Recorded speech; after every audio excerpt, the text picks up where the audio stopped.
of quick things. First of all, thank you all for letting us come by. Clifton and I are thrilled to be here. We both find the idea of politics on the rocks a really good idea. We want to congratulate you for developing this new approach. I thought that this evening's debate was useful and began to lay out some key areas. I just want to focus on one. I want to ask all of you to help, not just here in Arizona, but through Facebook and Twitter and email and every device you've got everywhere in the country. And I want to just give you two key messages. The first is, things can be dramatically better. Oh no. We've been through this stuff before. When you have a left-wing incompetent in the White House, things don't work. They didn't work under Jimmy Carter, and they don't work under Barack Obama. But that's just, all you got to do, frankly, is just change it, and all of a sudden things start working. Ronald Reagan took over when we had gasoline rationing, and you bought gasoline every other day based upon the last number of your car's license plate. The very first executive order he signed deregulated gasoline, returned to a free market, and within 6 months the price had collapsed. And nobody since then has thought we should go back to something as stupid as gasoline rationing. We adopted a program of really dramatic tax cuts and really dramatic deregulation. We created 16 million jobs in the Reagan years. I came back as Speaker, took the Reagan playbook, cut taxes, cut regulations, develop American energy, be positive about people who create jobs. With Bill Clinton, we created 11 million jobs in 4 years. So we can solve virtually everything. For your generation, we can develop a personal Social Security savings account so that every person can control their own retirement, not worry about the politicians. You end up with 2 to 3 times as much money. It's an estate that belongs to your family if anything happens to you. It increases the size of the economy because it's real savings. So we end up at a point, we end up at a point in your working lifetime where we generate enough capital that we actually buy back all of our bonds, and the Chinese start looking to us for help. We don't look to the Chinese for help. It's a fundamentally different approach. I'm going to emphasize, because of the nature of the news media, and because, candidly, I'm up against one opponent who has unlimited money from Wall Street, and I've got to get my messages through much more efficiently than he does. I'm going to focus on one theme, and you all can help me focus on it. And I want to get across the idea that if we have an American energy program, then no American will ever again bow to a Saudi king.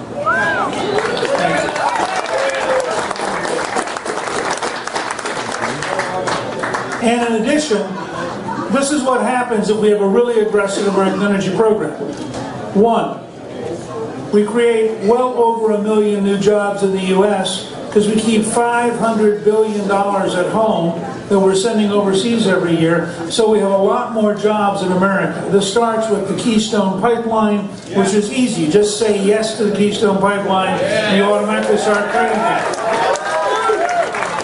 Second, it's been estimated that the amount of royalties the federal government will collect by allowing federal land and offshore development is $16 to $18 trillion over the next generation.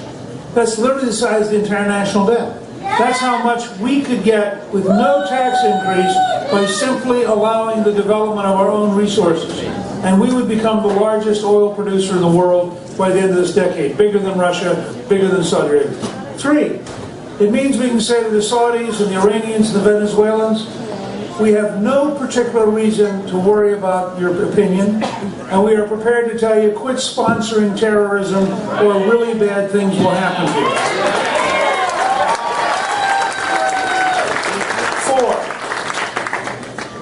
4, if we had that kind of American energy program, it is totally reasonable to expect gasoline to stabilize between $2 and $2.50 a gallon, and compare that to where Obama is going to take it. Secretary Chu, the Secretary of Energy, said in 2008 he wanted us to reach European prices. That would be $9 or $10 to a gallon. Now, I just want to make this point, and I hope all of you will help me over the next few days, because I think if you said to the average Arizonan, if you vote for Newt, you've got a plan to get to $2.50 a gallon. We would do really, really well in the primary. I mean, this is a very clear, very straight message.